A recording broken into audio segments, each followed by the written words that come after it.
শুকরান, জাযাকাল্লাহ শেখ। আর একটু বলতেন, বিশেষ করে আমরা যেহেতু এই তীব্র গরমে আমাদের করণীয় কি বিষয় নিয়ে শুনছিলাম, আমরা বিশেষ করে আপনি তো ইসলামিক আলোকে অনেকগুলো পয়েন্টের কথা আপনি বলেছেন, স্বাভাবিকভাবে আমরা কোন কোন কাজ এই অতি গরমে করতে পারি, বিশেষ করে একটু সুস্থ থাকার জন্য বা হিট স্ট্রোক বা এমন টাইপের ক্ষতিকারক বিষয়গুলো থেকে বেঁচে থাকার জন্য?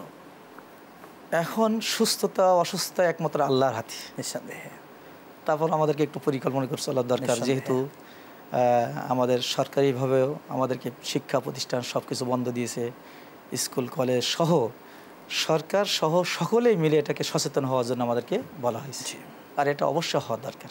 এই জন্য প্রথমে আমার মনে হয় যে আসলে যারা নামাজি, ফজর আজানটা যখন হয় দেখবেন তখন যদি কেউ মসজিদে যায়, ওই যে তীব্র যে গরম সারা রাত, যে রাতের মধ্যে যে রুমের মধ্যে গরমটা ছিল, ফজর নামাজ পড়ে রাস্তায় যখন নামবে তখন এটা যে সমীরণ, এই যে গরম সমীরণটা অর্থাৎ সকালের বাতাস স্বাস্থ্যের জন্য অতি উত্তম।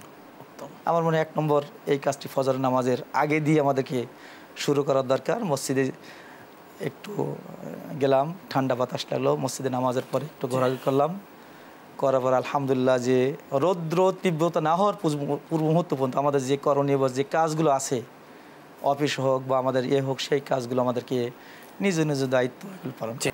শেখ, আমরা একটা ফোন কল নিয়ে এরপরে শুনছি। আসসালামু আলাইকুম ওয়া রাহমাতুল্লাহ। প্রশ্ন করুন দর্শক।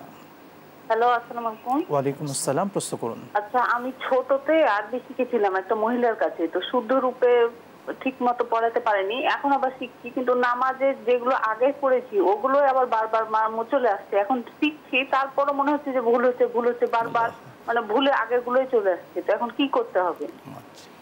বুঝতে পেরেছি, সঙ্গেই থাকুন। শেখ, আমরা পূর্বের একটি প্রশ্ন নিচ্ছিলাম, শুক্রবারে 80 বার দরুদ শরীফ পড়ার যে হাদিসটি রয়েছে, এই হাদিসটি সঠিক সহি কিনা?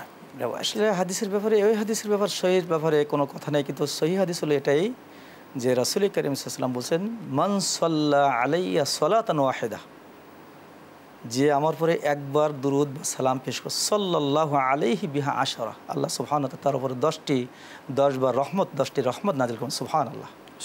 আরেকটি হাদিসের মধ্যে আল্লাহ রাসূল বলেন যে যখন জুমার রাত অর্থাৎ শুক্রবার রাত যখন আসে, আকসিরু আলাইয়া সালাতাকুম, তোমাদের সালাম এবং তোমাদের দুরুদ আমার কাছে বেশি বেশি করে তোমরা পাঠ করো। সুবহানাল্লাহ।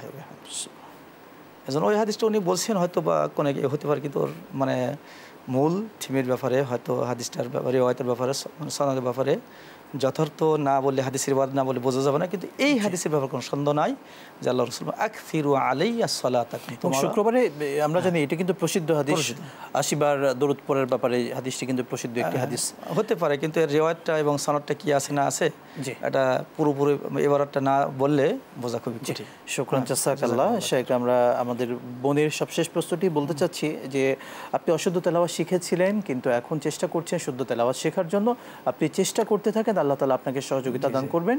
আপনি চেষ্টা করুন, ইনশাআল্লাহ তাআলা অবশ্যই আল্লাহ তাআলা আপনাকে শুদ্ধ তেলাওয়াতের তৌফিক দিবেন। আপনাকে অসংখ্য ধন্যবাদ। বারাকাল্লাহু ফিক।